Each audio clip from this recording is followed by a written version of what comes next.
Bien, bonjour à tous et à toutes. Bienvenue sur cette vidéo consacrée aux questions que pose le cinéma en tant qu'art du récit.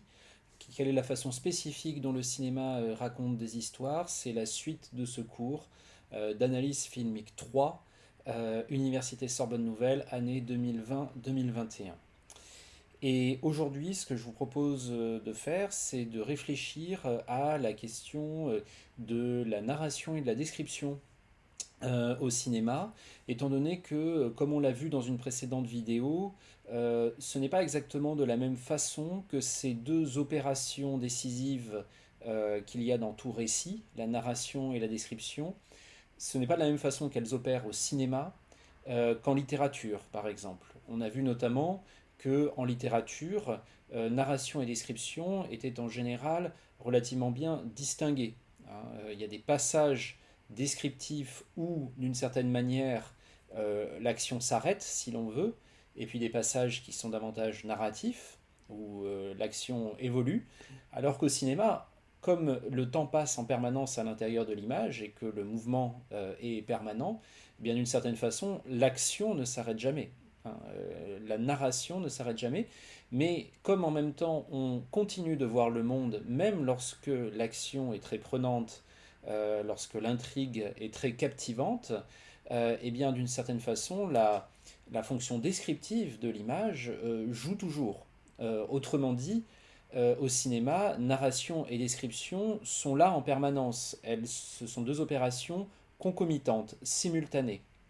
Après, il est évident que certains plans, comme par exemple les plans d'exposition au début des films ou au début des scènes, qui montrent les lieux dans lesquels les scènes vont se passer, ces plans-là ont une portée descriptive évidemment plus importante, une dimension descriptive plus importante qui prend le dessus sur la fonction narrative qui est en retrait, même si elle continue d'être là, parce que le temps continue de s'écouler et les choses continuent d'être soumises à la transformation.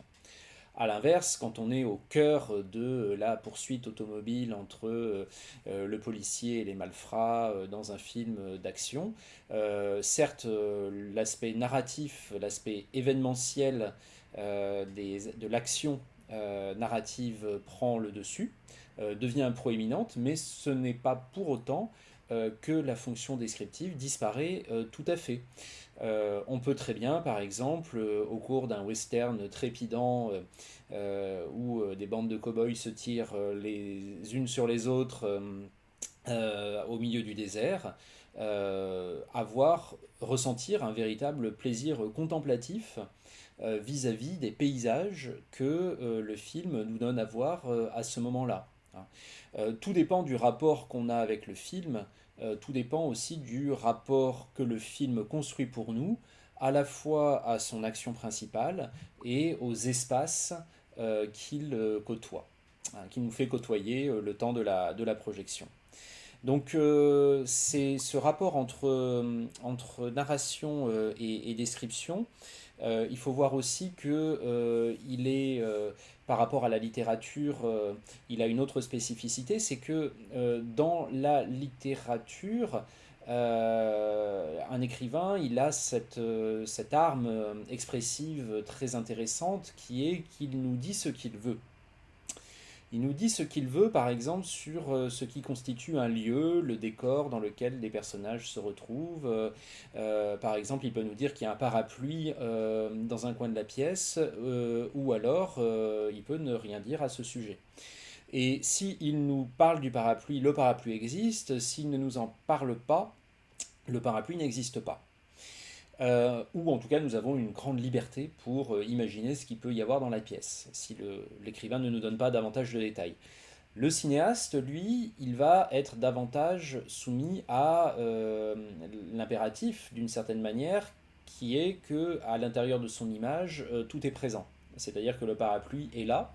Alors est-ce que ce sera un parapluie de Tchekhov pour faire référence au fameux fusil de Tchekhov ou non, ou est-ce que c'est simplement le décorateur du film qui l'a amené parce que bah, c'était intéressant pour lui d'avoir un parapluie à ce moment-là. Est-ce que ça veut dire qu'il va pleuvoir et que le personnage va bientôt s'en servir ou non?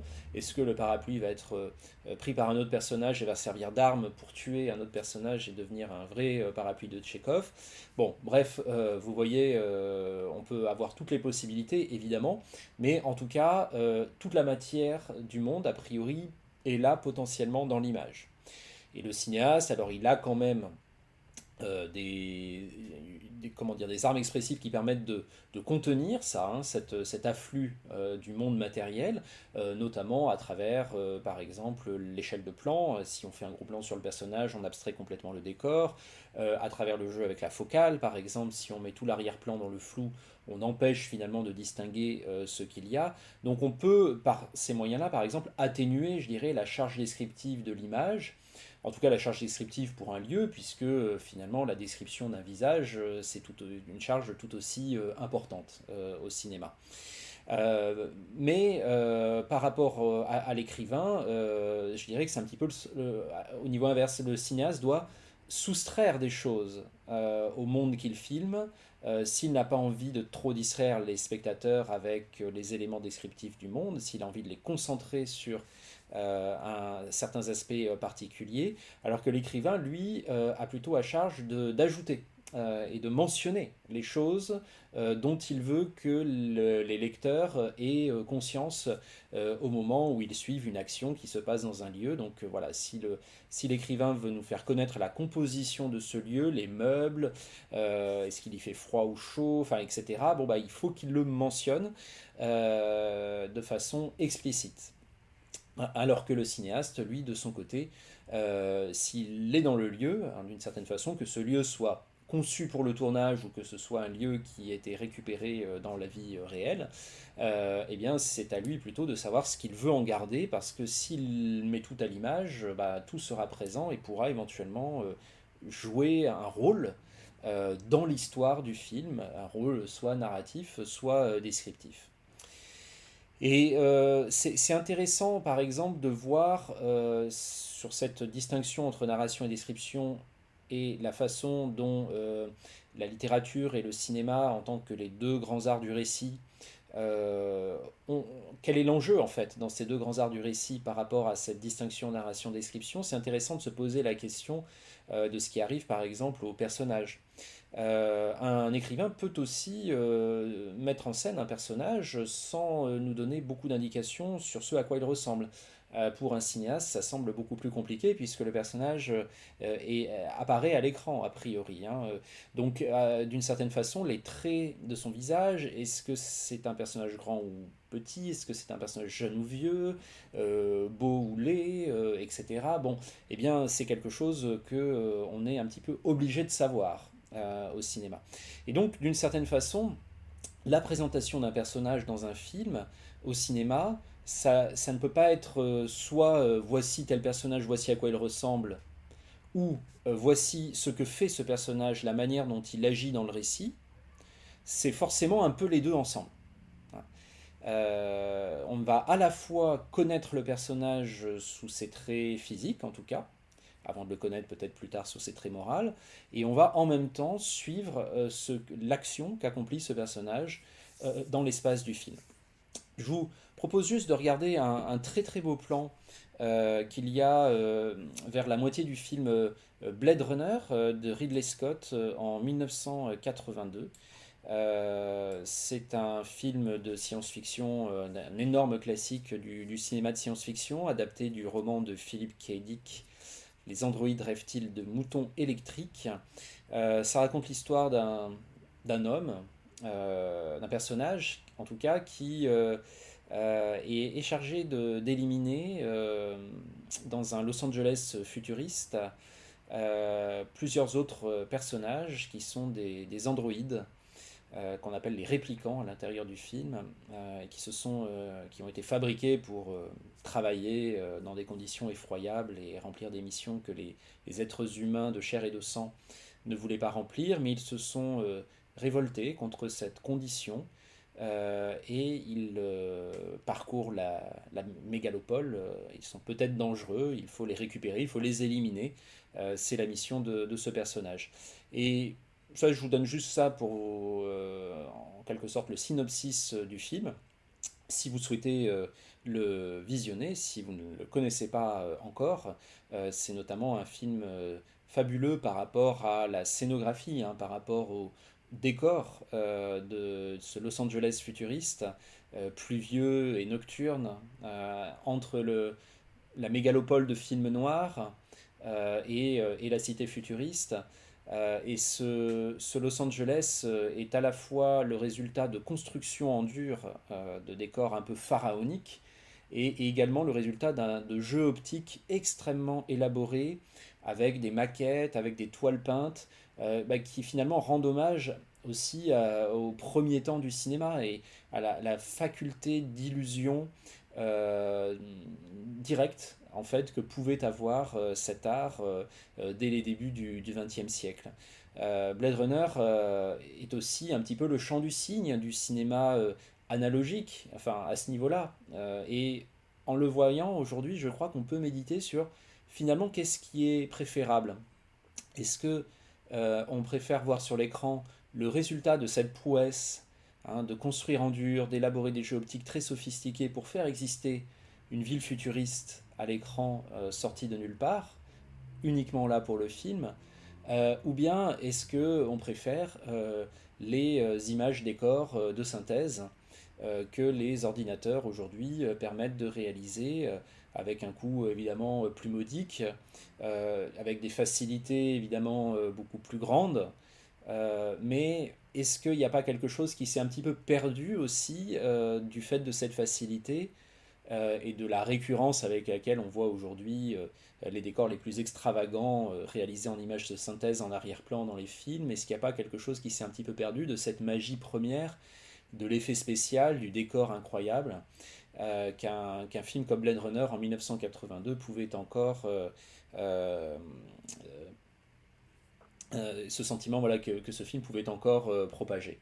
Et voilà, je vous laisse en décider par vous-même. Moi, je voudrais juste vous montrer en tout cas juste un plan qui arrive au milieu du film et on voit arriver une femme qu'on n'a pas vue jusqu'à présent dans le film. Donc c'est un personnage qui fait son entrée à ce moment-là dans le film. Et on va pouvoir revenir sur les enjeux dont on parlait, c'est-à-dire à la fois la dimension descriptive et la dimension narrative qui coexistent dans un très beau plan de cinéma.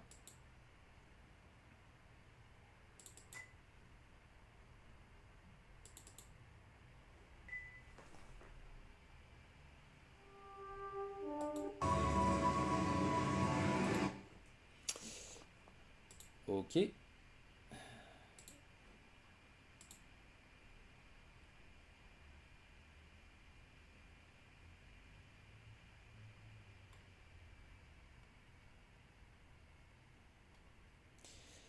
Je vous fais démarrer la séquence pardon, ici. Ça vous permettra d'admirer un magnifique trompe-l'œil avec une toile peinte. Et puis ensuite de voir d'autres éléments de cette fabuleuse mégalopole, ce Los Angeles nocturne, urbain, pluvieux et grouillant qu'ont imaginé Ridley Scott et ses collaborateurs.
Donc c'est un très bon exemple, un très bel exemple d'un mécanisme qui est très courant évidemment au cinéma, mais qui est ici, dont on voit ici une très belle version, hein, c'est-à-dire découvrir un personnage et en même temps voir à quoi il ressemble et voir ce qu'il fait, c'est-à-dire avoir à la fois la dimension descriptive et la dimension narrative. Il faut se dire aussi que Blade Runner est pour l'époque évidemment un blockbuster, hein, ce qu'on appelle aujourd'hui un blockbuster, et que il a une dimension sur le plan rythmique assez lente et contemplative. Qui est aujourd'hui en totale rupture avec le rythme toujours trépidant, tonitruant des blockbusters contemporains.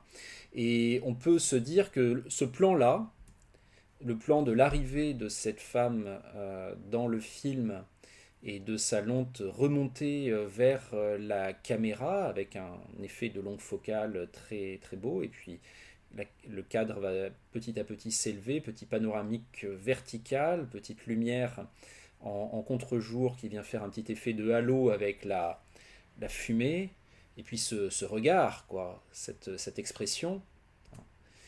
Ce plan-là, qui dure bon, 15-20 secondes, sans qu'il se passe quoi que ce soit d'extrêmement événementiel, pourtant il se passe beaucoup de choses, mais c'est déjà une femme qui marche dans la rue, et puis c'est un personnage qui arrive dans le film, enfin, il y a quelque chose d'important, bien entendu, mais ce plan-là pourrait-il exister encore aujourd'hui dans les blockbusters contemporains? Est-ce qu'il ne faudrait pas aller plus vite dans une logique de la productivité et du rendement narratif? La question reste ouverte, mais en tout cas, ce qui est très beau avec ce plan, bah, c'est que euh, on a vraiment le temps, en tant que spectateur, de prendre connaissance de ce personnage, de voir la manière dont elle est habillée, qui connote la prostituée, la manière, la coupe de cheveux, le maquillage, etc. Et puis il y a cette espèce d'expression du regard, d'expression du visage qui est à la fois sombre, désabusée et peut-être un petit peu de danger aussi qui arrive dans ses yeux, dans ce regard assez noir. Bref, il y a des préfigurations narratives inscrites directement dans l'apparence du personnage. Des connotations, par exemple l'idée que peut-être elle est une prostituée, ou qu'en tout cas elle vient de ce milieu-là nocturne. Et puis il y a aussi aussi des préfigurations, l'idée que peut-être elle représente une menace d'une certaine façon. Mais elle porte aussi avec elle cette tristesse qui est vraiment ici l'objet du recentrage du cadre sur son visage. Et cette tristesse, elle est très intéressante d'un point de vue narratif parce que nous n'avons aucune information sur ce qui peut la causer. Nous en sommes réduits en tant que spectateurs à des conjectures, nous en sommes réduits à imaginer ce qu'a pu être sa vie jusqu'à présent, jusqu'au moment où elle arrive dans le film face à nous.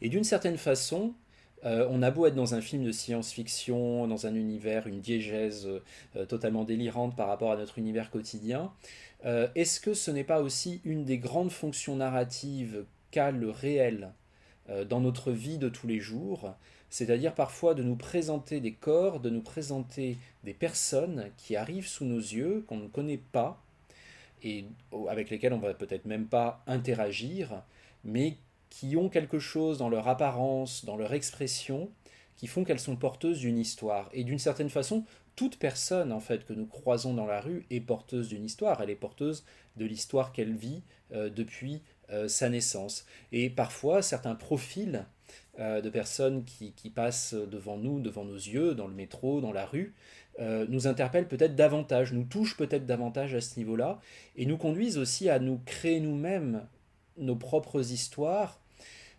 pour essayer de comprendre ce qu'évoquent pour nous les corps qui sont soumis à notre regard.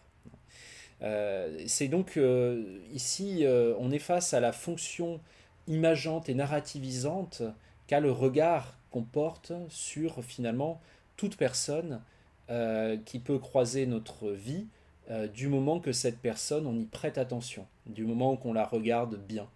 Et vous voyez, même dans un blockbuster de science-fiction, euh, voilà, du cinéma hollywoodien, on peut avoir un moment comme ça de pure contemplation d'un personnage qui nous rappelle d'une certaine façon cette fonction narrativisante et imageante notre interaction avec autrui possède, même dans la vraie vie. Et donc c'est pour ça que le lien entre le cinéma et la vie ici est à nouveau, peut à nouveau être affirmé, comme il l'a été lors des premières vidéos faites pour ce cours.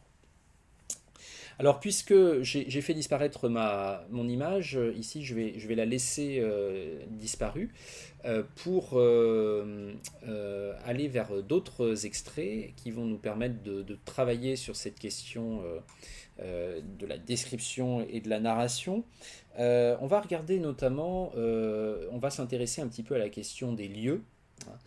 Et parce que c'est quand même une des grandes fonctions du cinéma, hein, de filmer des espaces, de nous mettre en rapport, soit du point de vue informatif, d'un point de vue poétique, tout ce qu'on veut, avec des espaces, des lieux, des paysages.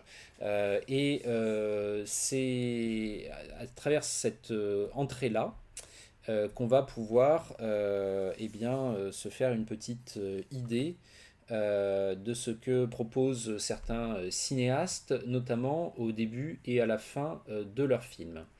Donc je vous propose d'abord de voir le début du film Le Corbeau d'Henri-Georges Clouzot, un des chefs-d'œuvre de l'histoire du cinéma français. Le Corbeau, c'est un film qui date de 1943, qui a une réputation assez sulfureuse parce que c'est un film qui a été réalisé pendant l'occupation et qui livrait un portrait très à charge d'une petite ville française, et donc à travers la petite ville française, évidemment de la société française dans son ensemble. C'est la petite ville française du Corbeau, Saint-Robin, c'est une synecdoque de la société française dans son ensemble. Je vous renvoie à ce qu'on a dit dans une précédente vidéo sur le fait que s'attacher à des petites communautés dans les films, c'est souvent dire des choses sur des plus grandes communautés, dire des choses plus universelles que ce qui arrive uniquement aux personnages que l'on voit dans le film. Et Le Corbeau est un incroyable traité de la lâcheté, de la médiocrité,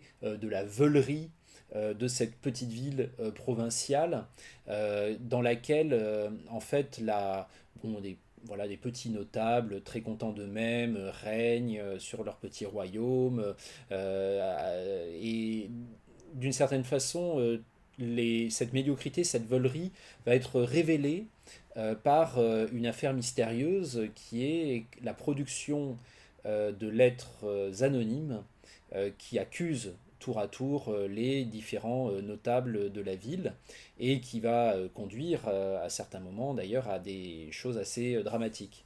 Et évidemment en 1943, sous l'occupation allemande, eh bien, avec notamment toutes les affaires de collaboration, toutes les affaires de dénonciation anonyme à travers des lettres justement à la Gestapo ou aux miliciens français, voilà, ici d'un juif, ici d'un résistant, etc. Enfin, cette affaire de lettres anonymes, même si elle n'est pas le contexte de la guerre n'est pas du tout pris en charge hein, dans Le Corbeau. Cette affaire de lettres anonymes et comment dire, d'expression des pulsions les plus viles de l'être humain à travers cette expression-là de la dénonciation, ça ne pouvait pas manquer de résonner de façon très ambiguë avec ce que vivait à l'époque le pays, ce qui est la raison pour laquelle d'ailleurs Henri-Georges Clouzot a eu pas mal de problèmes à la Libération par rapport à ce film-là, et certains collaborateurs aussi du film, collaborateurs du film, hein, pas de l'Allemagne nazie, ont été également inquiétés. Mais voilà, ça reste vraiment, en tout cas, un des très grands films du cinéma français que je vous conseille vraiment de visionner si vous ne l'avez pas déjà fait. Et la question qu'on va se poser, c'est comment est-ce que Henri-Georges Clouzot représente en fait au début du film ce lieu, Saint-Robin. Euh, comment est-ce que l'histoire du film commence à être racontée, comment s'y répartissent la fonction descriptive et la fonction narrative des images.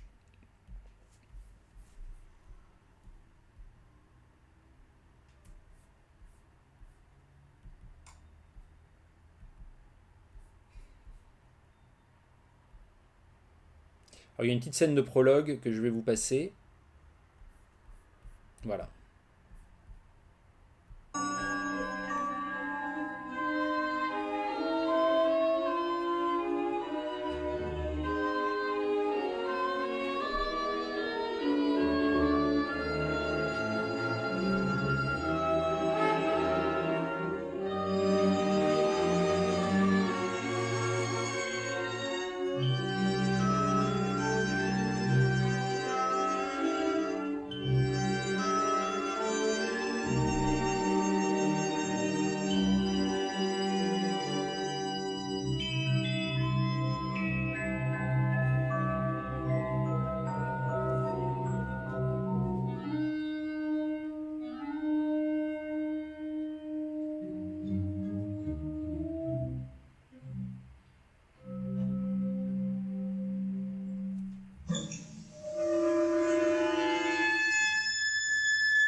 La mère est sauvée.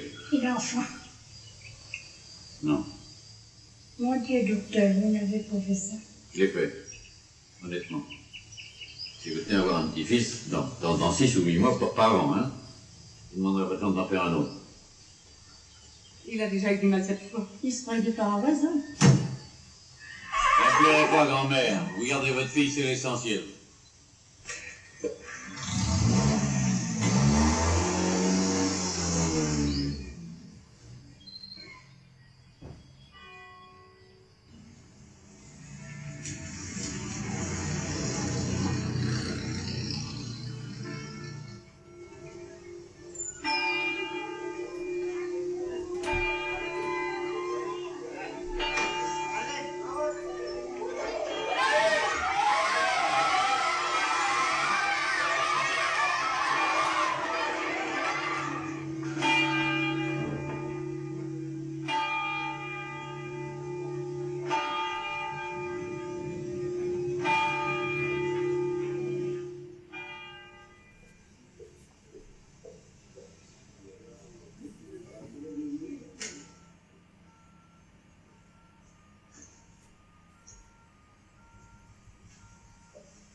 Dépêche-toi, c'est l'heure des visites. J'ai terminé.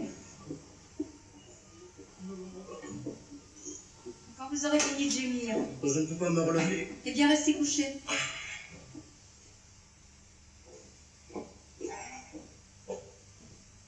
Alors, ne vous énervez pas. C'est une méchante femme.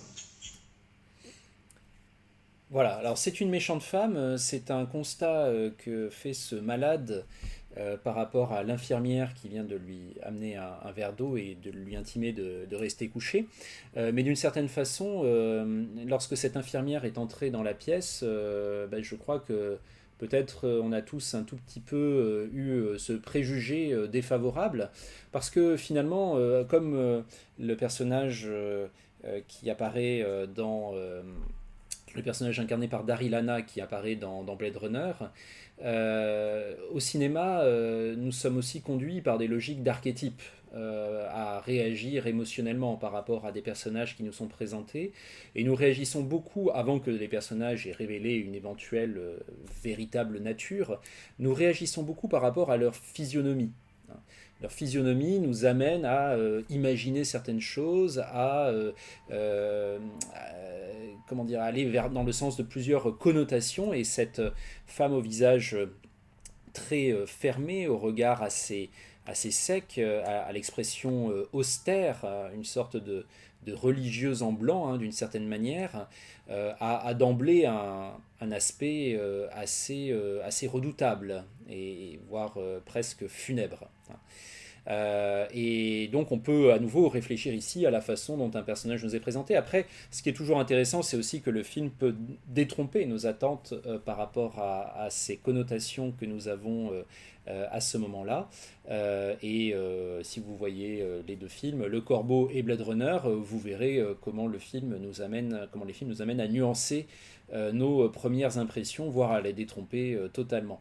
En tout cas, ici, on retrouve effectivement cette fonction à la fois narrative et descriptive du cinéma, puisque nous avons à la fois ce à quoi le personnage ressemble, qui apparaît à l'image, et en même temps ce qu'il fait, c'est-à-dire ici, elle marche, elle parle sèchement à sa collaboratrice, qui est sa sœur, si je me souviens bien,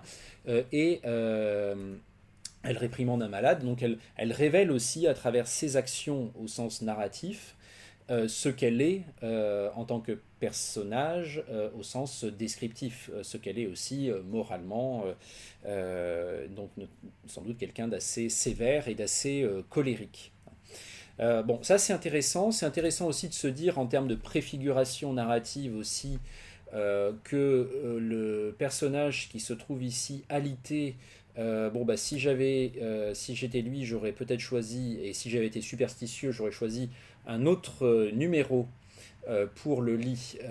Ici, le numéro 13 semble être tout de suite au spectateur que ce personnage-là est condamné. Ce qui est le cas d'ailleurs, mais on le saura plus tard, qu'il a une maladie grave. Ça c'est un petit jeu aussi d'anticipation narrative intéressant, mais voyons peut-être des choses un petit peu plus en accord avec la problématique qu'on a posée aujourd'hui. L'aspect synecdoque, l'idée que ce n'est pas juste l'histoire de ces personnages-là, dans cette ville-là, etc., et que ça a vocation aussi à dire quelque chose de plus universel sur la nature humaine, ou peut-être sur l'esprit d'un pays dans une période très sombre de son histoire, est manifesté par cet intertitre. La petite ville s'appelle Saint-Robin, mais ça pourrait être, nous suggère cet intertitre, n'importe quelle petite ville en France ou même ailleurs. Et on démarre avec une caméra autonome qui part de la colline. On voit le clocher ici, mais la première chose que l'on va voir très distinctement à Saint-Robin, et parce que la caméra va s'arrêter dessus, c'est le cimetière. Donc il y a déjà, là on revoit la colline, la caméra est à un autre point de vue, et on est vraiment dans le cimetière, on s'y balade, c'est une caméra autonome qui n'a pas besoin des personnages pour se déplacer, elle est dotée d'une existence elle-même, ce qui est quelque chose que ne font pas tous les cinéastes, parce qu'il arrive que ça désillusionne un petit peu les spectateurs, on sent trop la caméra d'une certaine manière, donc ça ne va pas vraiment dans le sens de la transparence, mais ici Clouzot s'en sert pour passer à travers cet univers de pierres anciennes et de piliers, et de se retrouver avec les grilles qui s'ouvrent opportunément pour la caméra, elle seule, sur le clocher de l'église qu'on a vu auparavant. Donc on est passé en fait d'un sommet naturel, la colline, à un sommet construit, l'église, et la transition, ça a été le cimetière. C'est déjà un portrait de la ville et de, en gros, ce qui compte dans la ville. C'est-à-dire que c'est une sorte de trou encaissé, et il y a quelque chose de funèbre dans ce lieu, ou en tout cas quelque chose de sclérosant, quelque chose qui fait qu'on s'y enterre. Et le parfum de la mort est déjà présent à ce moment-là sur le film d'emblée. Ensuite, on fait la connaissance du personnage principal de cette histoire, c'est-à-dire le docteur Germain, incarné par Pierre Freinet, après un plan d'exposition sur cette campagne environnante, et également un très beau plan sur des personnages secondaires ici, ces femmes qui qui travaillent en attendant le résultat d'un accouchement à risque. Et c'est aussi toute la beauté du cinéma, de faire vivre, même si ce sont des personnages très secondaires, de faire vivre à l'écran pendant un temps des personnages avec des costumes, avec des pratiques, avec des gestes qui sont pas juste là pour être les souffre-douleurs ou les faire-valoir des héros de l'histoire, mais qui sont là aussi pour exister pendant un temps par eux-mêmes. C'est quelque chose que le grand critique Serge Danet avait noté favorablement dans le film Van Gogh de Maurice Pialat en 1991, que les rôles secondaires, les personnages secondaires existaient vraiment par eux-mêmes et n'étaient pas là simplement pour leur rôle d'actant à l'intérieur du récit, c'est-à-dire en gros leur rôle de faire valoir par rapport au destin des héros. Le personnage du médecin de cette petite ville, Pierre Freinet, a tout de suite du sang sur les mains. C'est la première chose qu'on voit de lui et c'est un des grands problèmes qui va lui arriver dans le film, c'est-à-dire que c'est ce que les lettres anonymes vont l'accuser de faire, d'être une sorte de criminel et notamment de pratiquer des avortements. Or ici, il n'a pas pratiqué un avortement, il a quand même tué un enfant, c'est-à-dire qu'il a sacrifié l'enfant pour sauver la mère, ce qu'un médecin doit faire sans doute dans ce genre de circonstances bien sûr, mais bien entendu ça préfigure ce que, et notamment à travers la propension de tout personnage dans le milieu qui nous est décrit à faire partir des rumeurs, comme ces deux pipelettes ici qui persiflent sur le gendre de la grand-mère éplorée et sur l'idée qu'il aurait du mal à faire lui-même ses propres enfants, eh bien on voit tout de suite comment la compétence du médecin pourra être détournée pour dire des choses malveillantes à son égard. C'est lui notre guide donc vis-à-vis de notre nouvelle entrée dans Saint-Gobain après les deux premiers plans que nous avons vus au tout début du film sur le clocher et sur le cimetière. Le panneau nous signale le nom de la ville et ici regardez on a deux plans qui vont très très bien fonctionner ensemble. Un premier plan avec les enfants qui sortent à travers des grilles de l'école, et un plan juste après un fondu enchaîné avec les adultes les plus âgés qui rentrent à travers des grilles à l'hôpital. Et on pourrait dire que d'une certaine manière, eh bien, à travers ces deux plans, on a eu le résumé de ce qu'est la vie à Saint-Gobain. On est en rang d'oignons du début de sa vie à la fin de sa vie, et on passe à travers des grilles qu'on ouvre pour nous. Donc de l'enfance à l'âge adulte ou à la vieillesse, c'est le même trajet de vie, c'est la même énergie d'existence qui est une énergie relativement sclérosée et un petit peu effrayante. Et donc d'une certaine manière, on voit qu'ici, ces plans qui ont peut-être avant tout une vocation descriptive, si on les compare à ce que l'intrigue principale du scénario, ils ne servent pas à grand-chose a priori, mais en fait racontent déjà quelque chose. Ils racontent déjà ce qu'est la vie, comment se déroule la vie à Saint-Gobain, et peut-être qu'entre ces deux plans, on a vu se passer d'une certaine manière, métaphoriquement, une vie entière, en tout cas le trajet d'une vie entière. Donc on voit dans cet extrait comment enjeu narratif et enjeu descriptif peuvent cohabiter, et la richesse en fait que cette rencontre entre narration et description arbore à partir du moment où on a un cinéaste qui sait vraiment ce qu'il veut exprimer et qui le fait avec autant de maestria qu'Henri-Georges Clouzot dans ce début de film. Je vous propose de visionner à présent un autre extrait un petit peu plus long. Ce sera le dernier de cette vidéo. Je vais essayer de faire des vidéos un petit peu plus courtes, moi de mon côté. C'est l'extrait, après un début de film, celui du Corbeau, on va voir une fin de film, la fin de L'Éclipse de Michelangelo Antonioni, film italien de 1962, dernier film d'une trilogie absolument centrale dans l'histoire du cinéma, réalisé par ce cinéaste, Michelangelo Antonioni, entre 1960 et 1962. C'est le dernier volet donc, de cette trilogie. Il comporte L'Avventura en 1960, La Nuit en 1961 et donc L'Éclipse en 1962, qui a souvent été appelée la trilogie de l'incommunicabilité, parce que, alors c'est devenu un petit peu une tarte à la crème maintenant de dire ça, mais, et du coup on a envie de peut-être se passer de cette expression, mais en tout cas ça dit bien une chose, c'est que c'était des films qui traitaient vraiment de choses très modernes en termes d'affect humain et en termes du rapport que le cinéma, que les moyens du cinéma avaient avec les personnages, avec la manière, avec ce qui leur arrivait, etc. Il y avait quelque chose de moderniste parce que c'était des affects qui étaient ambigus, mystérieux. Ce sont des personnages qui ne sont pas dessinés une fois pour toutes. Là, pour le coup, ce ne sont pas des archétypes. Ça peut partir d'archétypes, mais ça va vers autre chose. Par ailleurs, le film ne livre pas de réponses toutes faites aux spectateurs.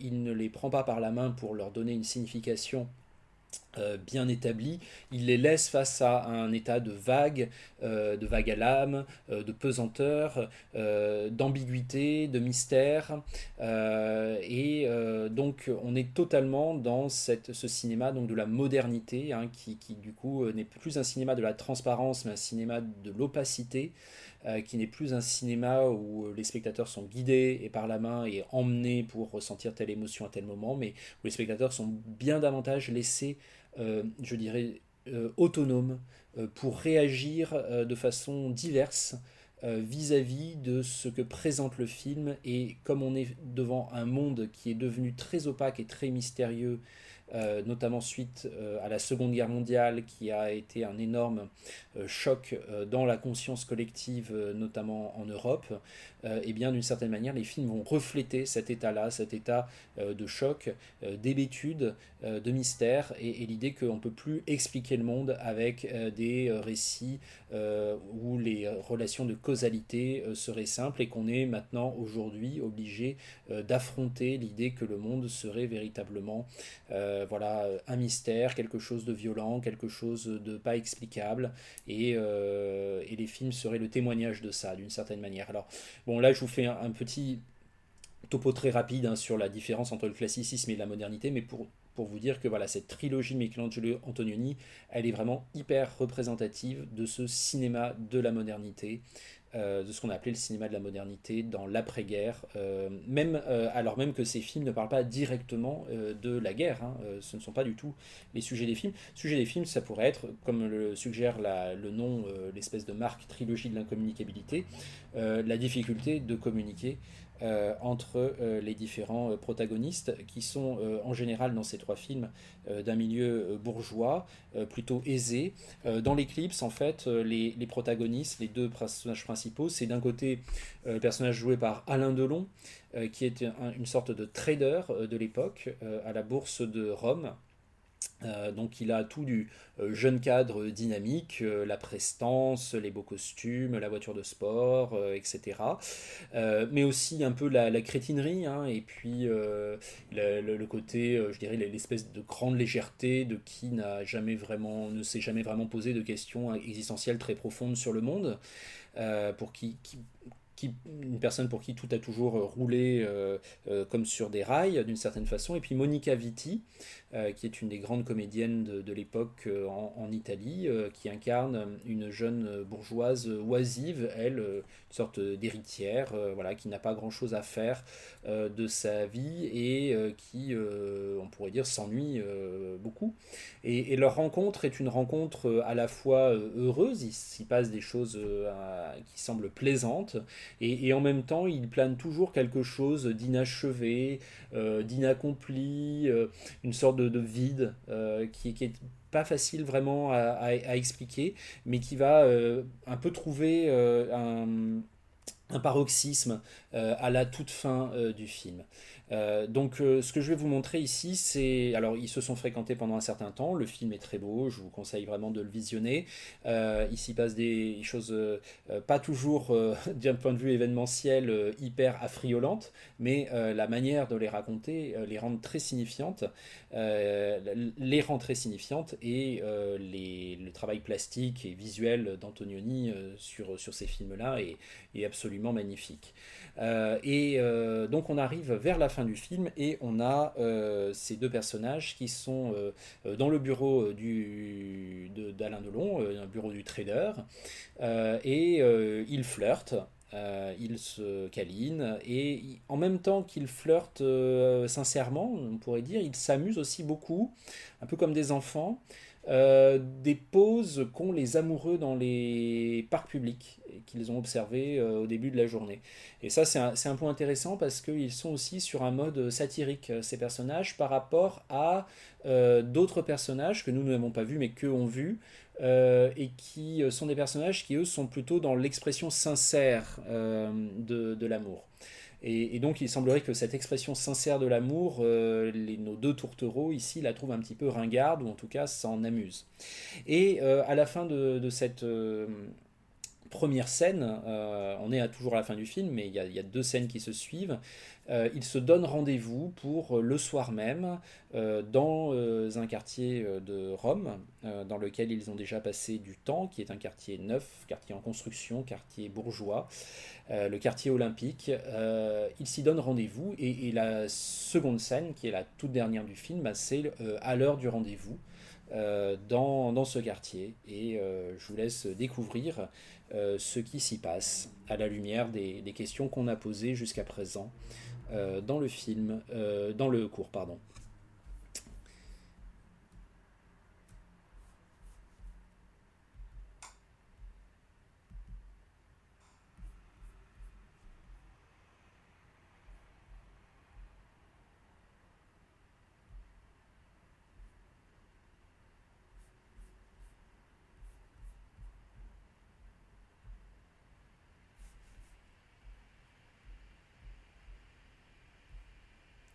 Ça va être des sous-titres en anglais, je m'en excuse, mais je pense que vous comprendrez sans trop de difficulté ce qui va se passer. Donc là, on va commencer véritablement à la scène juste à la fin de cette séquence-là. Je dirais que le fichier rencontre quelques petits problèmes.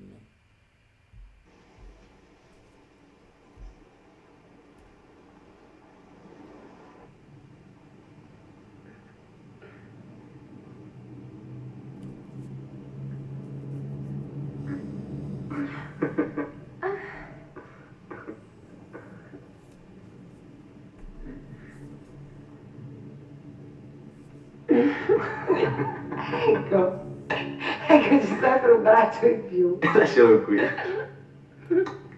Aspetta, vai, no, no, adesso c'è il tuo. Aspetta. No, lascialo qui, mi piace. Senti, ti ricordi quei due l'altro giorno sulla panchina? Sì, com'era? Aspetta.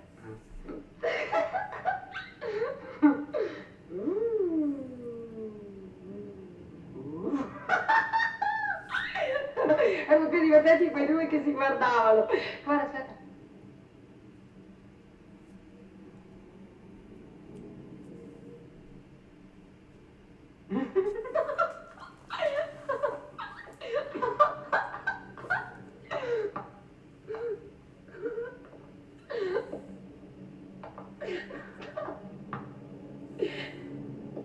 Io me ne ricordo altri due. Quali due?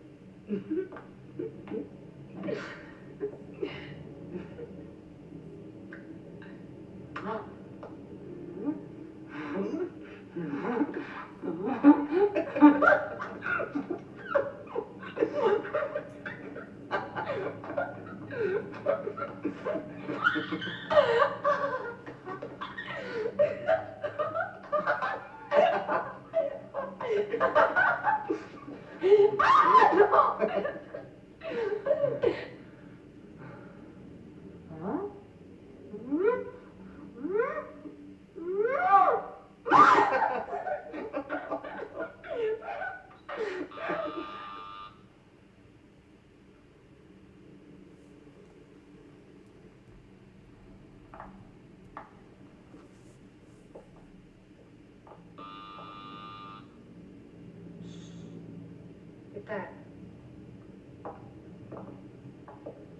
Per te, non per me.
Ci vediamo domani. Ci vediamo domani e dopodomani E il giorno dopo e l'altro ancora. e quello dopo. E stasera. Alle 8. Solito posto.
la fin du film. C'était donc la dernière séquence de l'éclipse. Et cette séquence donc, qui démarre environ 8 minutes auparavant. J'ai l'impression que ce fichier est un petit peu défectueux et qu'on a un petit peu du mal à naviguer dedans, donc je vais quand même essayer. C'est une séquence qui dure donc une huitaine de minutes et une cinquantaine de plans. Tout ça pour dire une chose a priori assez simple à dire, tout ça pour nous faire constater qu'à 8 heures du soir, dans le quartier où ils avaient l'habitude de se retrouver, eh bien, cette fois, aucun des deux personnages n'est venu. Donc l'événement narratif, si on veut parler d'événement narratif au sens d'une grande articulation de l'intrigue scénaristique, c'est juste ça, hein, c'est juste l'absence des deux personnages, qui est constaté à la fin d'un processus très long, et au cours duquel on aura eu plusieurs fois l'illusion peut-être de les voir déboucher. Il arrive assez fréquemment, enfin plusieurs fois au cours de cette séquence, que nous voyons la silhouette d'un homme ou celle d'une femme et que nous nous disions spontanément c'est peut-être Monica Vitti, c'est peut-être Alain Delon. Ça arrive notamment à un moment assez notable dans lequel on a une femme blonde qui apparaît à l'écran.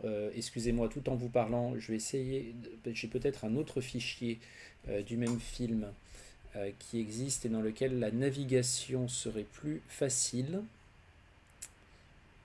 Eh bien non, tant pis, on va en rester donc sur celui-là.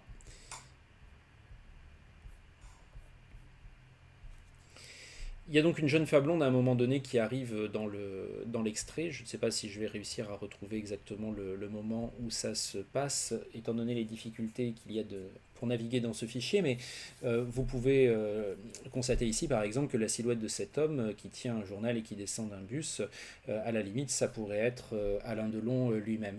Et donc Monica Vitti, ça pourrait être la femme blonde qui va arriver dans quelques instants à l'intérieur du film.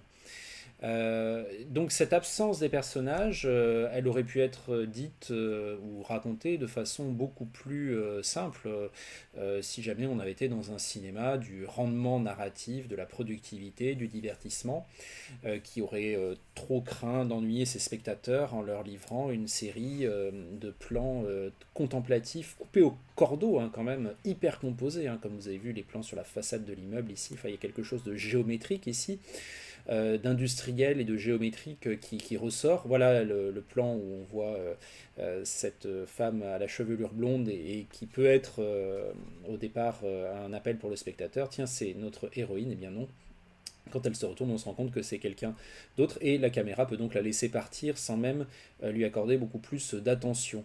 À la place, on peut accorder de l'attention à tout ce qui peuple la vie de cette de ce quartier, c'est-à-dire des personnages qui arrivent d'un seul coup comme ça dans le plan, dont on ne sait rien, par exemple celui-ci, un vieil homme à l'air sévère, mais également cette espèce de mélange entre des constructions très géométriques, très industrielles, et puis les restes de la vie naturelle, le béton qui se fissure, l'eau qui s'écoule, les feuilles qui s'agitent dans les arbres au gré du vent. Et petit à petit, le soleil se couche, ce qui fait que d'une certaine manière, toute cette série de plans, ces 50 plans qui arrivent à la fin du film, qu'on pourrait appeler avant tout des plans descriptifs, sont peut-être au fond aussi des plans narratifs tout autant, puisque finalement ce que ça raconte, en l'absence des deux héros, et au-delà de l'absence des deux héros qui est l'événement principal de l'intrigue, ce que ça raconte c'est le soir qui tombe sur un quartier résidentiel de Rome. Ça, c'est une histoire. Et on voit à quel point le cinéaste ici nous engage dans cette histoire-là, en nous faisant aussi quelque part un peu oublier les deux protagonistes principaux. Donc un film est toujours beaucoup plus riche, certains le montrent davantage que d'autres, mais un film est toujours beaucoup plus riche dans l'histoire qu'il raconte que ce que son scénario contient comme intrigue principale. Ça va toujours beaucoup plus loin. Et là, c'est la mise en scène, c'est le montage, c'est la composition des images qui nous raconte une autre histoire, l'histoire du soir qui tombe sur un quartier résidentiel de Rome et qui nous fait saisir la substance quelque part de la vie dans cet environnement à la fois naturel et éminemment technique et matériel. Je remets un tout petit peu en arrière pour revenir sur quelques autres points qui me semblent un petit peu importants dans cette séquence. Donc on voit à quel point la luminosité du jour, hein, n'est-ce pas, est de plus en plus sombre. Et ce qui est aussi raconté à travers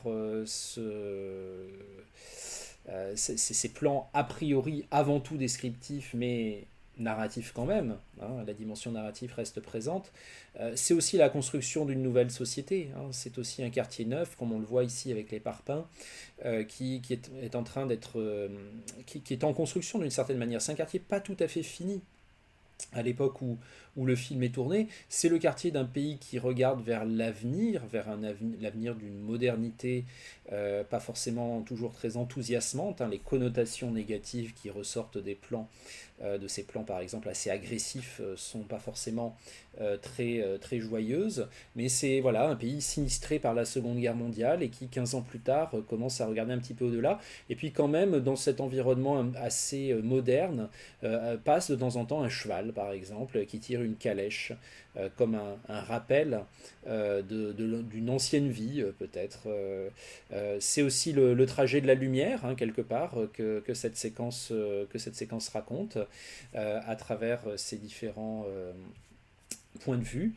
J'avance un tout petit peu pour aller également vers d'autres aspects qui sont ici présentés, notamment celui, encore une fois, de la présentation. Un personnage arrive, un corps, porteur peut-être d'une histoire, comme par exemple cette femme brune. Voilà, pendant une dizaine de secondes, on peut s'intéresser à elle. Il y a beaucoup d'événements ici au niveau sonore, hein, beaucoup de heurts au niveau de la bande son, des moments assourdissants et des moments très silencieux. Et puis ce personnage qui descend du bus, il lit un journal qui relate la question de la guerre atomique et de la paix menacée.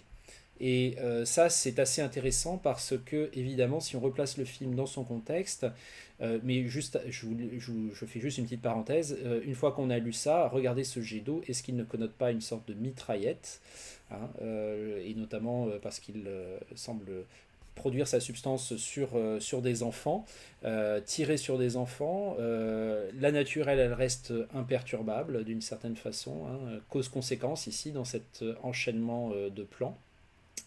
Mais pourquoi c'est important, pourquoi c'est intéressant ce titre de journal? Parce qu'on est en plein dans un moment parmi les plus chauds de ce qu'on a appelé la guerre froide, l'affrontement entre les deux superpuissances, le bloc communiste à l'est, le bloc occidental à l'ouest, capitaliste on pourrait dire, autour des États-Unis. 15 ans auparavant, il y a eu Hiroshima, hein, et Nagasaki qui ont été donc le largage de la bombe atomique. L'être humain pour la première fois est en possession de l'instrument qui peut l'anéantir totalement, qui peut anéantir totalement la vie sur Terre. Et ça, c'est une inquiétude fondamentale avec laquelle les personnes qui vivaient à cette époque vivaient en fait au quotidien, au jour le jour, hein. D'où peut-être l'air sévère, par exemple, de cet homme, hein, sur la destinée du monde. Le spectre de l'anéantissement, l'angoisse eschatologique, c'est-à-dire l'angoisse de fin du monde, est toujours très présente. Et en même temps que le film nous raconte ça, le film raconte encore une fois l'évolution des choses de la nature, le maintien des choses de la nature, le maintien du vent dans les arbres, des ruisseaux, des petits ruisseaux qui coulent, de l'eau, etc. Et c'est surtout qu'un nouveau soleil se lève au bout d'un moment, en fait. Et ce soleil, il se lève automatiquement, c'est le réverbère. Et c'est le dernier plan du film, le réverbère. Et ce dernier plan qui irradie l'écran, là aussi, il peut connoter quelque chose comme l'irradiation atomique, hein, comme sous le jet d'eau, la vapeur d'eau pouvait connoter un gaz toxique, juste après qu'on ait lu la guerre atomique est en marche sur le titre du journal que présentait le personnage qui descendait du bus. Hein. Tout le film est aussi un jeu de connotation. Hein. Le film nous raconte des histoires aussi en dialoguant avec notre imaginaire de spectateur, en provoquant des choses chez le spectateur sans forcément les actualiser lui-même. Hein. Surtout un cinéma de la modernité comme celui d'Antonioni. Donc cette activité connotative, en fait, elle repose voilà, sur des symboles, sur des associations d'idées qui sont provoquées par la composition du film. Mais voilà, on est à la fin, plus personne dans les rues, tout le monde a disparu. Hein. Il y a eu une forme de disparition, et il reste un dernier dieu, il reste un dernier soleil qui irradie totalement l'écran, c'est celui du réverbère. Et réfléchissons à ça simplement, et disons-nous que si la guerre atomique avait lieu, et si tous les êtres humains qui peuplaient ce quartier de Rome, comme n'importe quelle ville dans le monde de cette époque, disparaissaient ou mourraient, eh bien, pendant un temps, si les groupes électrogènes n'étaient pas atteints par une quelconque explosion, eh bien, pendant longtemps, à l'heure dite, à l'heure automatique pour lesquelles on les a réglés, les réverbères continueraient de s'allumer. Et ils s'allumeraient plus pour personne. Mais il y aurait toujours cette vie-là qui resterait alors même que l'être humain aurait disparu. Donc la disparition des deux héros, en fait, ici, pour revenir sur leur intrigue sentimentale, qui est a priori l'intrigue principale, elle renvoie aussi, à travers cette espèce d'absence problématique et angoissante qu'elle a pour les spectateurs, parce que finalement, s'il y a une irrésolution totale de l'intrigue, hein, on sait qu'ils ne sont pas là, mais qu'est-ce que ça veut dire? Est-ce qu'ils ont eu un accident? Est-ce qu'ils se sont posés à lapin? Enfin, on peut tout imaginer. Le film a une fin totalement ouverte.